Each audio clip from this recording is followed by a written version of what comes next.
Bună dragi urmăritori! Bun venit pe canalul nostru! Te afli la adresa potrivită, unde poți accesa instantaneu cele mai recente știri.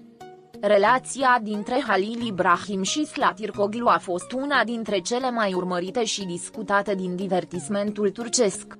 După luni de zvonuri despre Logodna și nunta iminentă a lor, vestea anulării logodnei lor a surprins pe mulți. Cu toate acestea, ceea ce părea a fi o poveste de dragoste perfectă s-a transformat într-un mister atunci când cei doi au anunțat pe neașteptate anularea nunții lor. Ce s-a întâmplat de a-i face pe acest cuplu de vis să decidă să facă un pas înapoi în relația lor? Vestea a început să circule pe rețelele de socializare când, într-o declarație comună, Halil Ibrahim și Zlatirkoglu au confirmat că nunta pe care toată lumea o aștepta nu va mai avea loc.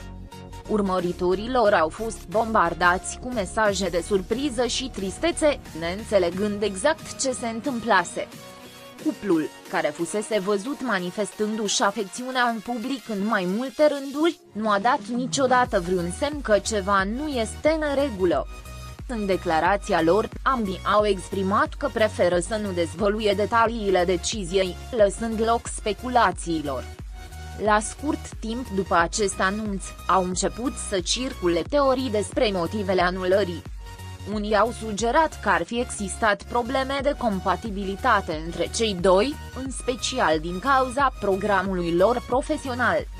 Halil Ibrahim, cunoscut pentru dedicarea sa față de carieră, fusese foarte ocupat cu proiecte care îl țineau departe de casă pentru perioade lungi de timp, ceea ce ar fi putut crea tensiuni. Între timp, Zlatirkoglu se afla și ea în mijlocul carierei sale, ceea ce ar fi îngreunat concentrarea asupra unei nunți și a relației lor. Cu toate acestea, unii apropiați ai cuplului au început să vorbească despre un factor mai personal. Potrivit acestor surse, relația dintre Halil Ibrahim și Zlatirkoglu trecuse prin mai multe suișuri și coborâșuri emoționale. Deși cei doi aveau o legătură puternică, presiunea presei și așteptările publicului au început să cântărească mai mult decât își imaginau. Supravegherea constantă din partea fanilor lor și comentariile de pe rețelele de socializare păreau să fi pus o povară suplimentară asupra lor, făcând relația lor și mai dificilă. Presiunea de a fi mereu în atenția publicului a făcut pe amândoi să reconsidere dacă erau cu adevărat pregătiți să facă următorul pas. Un alt zvon care a prins teren a fost o posibilă dezacord cu privire la planurile de viitor. În timp ce Halil Ibrahim era dispus să continue să se concentreze pe cariera sa de actor, Zlatirkoglu a început să aibă o viziune diferită asupra viitorului său personal. Se spunea că Zlatirkoglu dorea să întemeieze o familie și să se stabilească la domiciliu, lucru pe care Halil Ibrahim nu era dispus să îl facă la acea vreme. Diferențele de planuri personale și stil de viață ar fi putut fi picătura care a umplut paharul. Cu toate acestea, unii au indicat o a treia persoană ca fiind factorul decisiv al despărțirii. Deși nimeni nu a fost menționat direct, au existat speculații că o figură din afara cuplului ar fi influențat decizia de a anula nunta. Unii au spus că interacțiunile cu alte persoane apropiate lui Halil Ibrahim au cauzat fricțiuni cu Zlatirkoglu. Cu toate acestea, nu au fost furnizate dovezi clare privind o aventură extraconjugală sau implicarea unei terțe părți. Ceea ce a fost confirmat, deși indirect, este că Halil Ibrahim și Zlatirkoglu au avut mai multe discuții private despre viitorul relației lor. Amândoi erau nemulțumiți de direcția pe care o lua viața lor împreună și simțeau că, în loc să se apropie, se distanțează din ce în ce mai mult. În ciuda iubirii pe care încă o simțeau unul pentru celălalt, nu reușeau să găsească un echilibru între viața profesională și cea personală. Era ca și cum, în ciuda eforturilor lor, nu își puteau alinia obiectivele și dorințele. Anularea nunții nu a fost un act impulsiv, ci rezultatul unei serii de conversații dificile. Halil Ibrahim a recunoscut în privat că se simte vinovat pentru că nu a putut să-și echilibreze viața profesională și relația, în timp ce Slatirkoglu a dezvăluit că se simte prinsă între dragostea pentru el și propriile ambiții. Decizia de a anula nunta a fost o modalitate de a le oferi amândurora spațiul de care aveau nevoie pentru a reflecta asupra ceea ce își doreau cu adevărat, fără presiunea de a fi nevoiți să îndeplinească așteptările altora. Ceea ce a complicat și mai mult întregul proces a fost vizibilitatea enormă a relației lor. Fanii cuplului, care au urmărit fiecare pas al relației lor, au reacționat cu șoc la aflarea anulării nunții.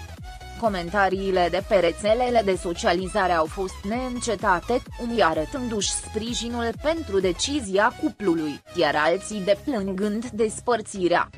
Mulți s-au întrebat dacă această despărțire a însemnat sfârșitul definitiv al relației lor sau dacă a fost pur și simplu un obstacol temporar pe care l-au putut depăși.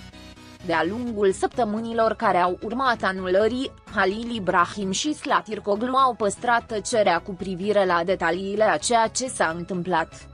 Amândoi au decis să se concentreze asupra carierelor lor și să evite comentariile publice despre viața lor personală. Cu toate acestea, întrebările despre viitorul lor au rămas un subiect fierbinte în rândul presei și al fanilor lor. Nimeni nu știa sigur dacă a fost o separare temporară sau dacă au decis cu adevărat să meargă pe drumuri separate. Câțiva prieteni apropiați ai cuplului au încercat să ofere propria lor versiune a evenimentelor, asigurându-i că, în ciuda tuturor lucrurilor, Halil Ibrahim și Slatirkoglu au continuat să aibă o relație cordială și respectuoasă. Nu au existat semne clare că despărțirea era definitivă, ci mai degrabă un moment de reflecție pentru amândoi. Această pauză în relație părea a fi o modalitate prin care ei se maturizează și evaluează ce își doreau cu adevărat de la viața lor. În ciuda zvonurilor și speculațiilor, adevărul este că Halil Ibrahim și Slatirkoglu nu și-au exprimat niciodată răutate unul față de celălalt. Amândoi știau că dragostea lor era reală, dar au recunoscut și că nu este întotdeauna suficientă pentru a susține o relație pe termen lung. Acest episod nu a fost un eșec, ci mai degrabă o oportunitate de a crește ca indivizi și de a lua deciziile pe care le considerau cele mai potrivite pentru bunăstarea lor emoțională și profesională. Pasul înapoi pe care l-au făcut amândoi în relația lor i-a făcut să se întrebe ce își doreau de la viitor. Între timp, presa a continuat să alimenteze curiozitatea morbidă din jurul cuplului, generând nenumărate povești care nu au făcut decât să sporească presiunea. Cu toate acestea, atât Halil Ibrahim, cât și Slatirkoglu au decis să se concentreze pe propriile proiecte și pe sănătatea lor mentală, prioritizând dezvoltarea personală în detrimentul așteptărilor celorlalți. Viitorul relației dintre Halil Ibrahim și Slatirkoglu rămâne incert. Nu se știe dacă vor decide vreodată să reia ceea ce au lăsat în urmă, dar ceea ce este clar este că amândoi sunt dedicați bunăstării lor. În această industrie, unde relațiile sunt observate și judecate constant, Halil Ibrahim și Slatirkoglu ne amintesc că, la sfârșitul zilei, cel mai important lucru este autenticitatea și pacea interioară. Pascali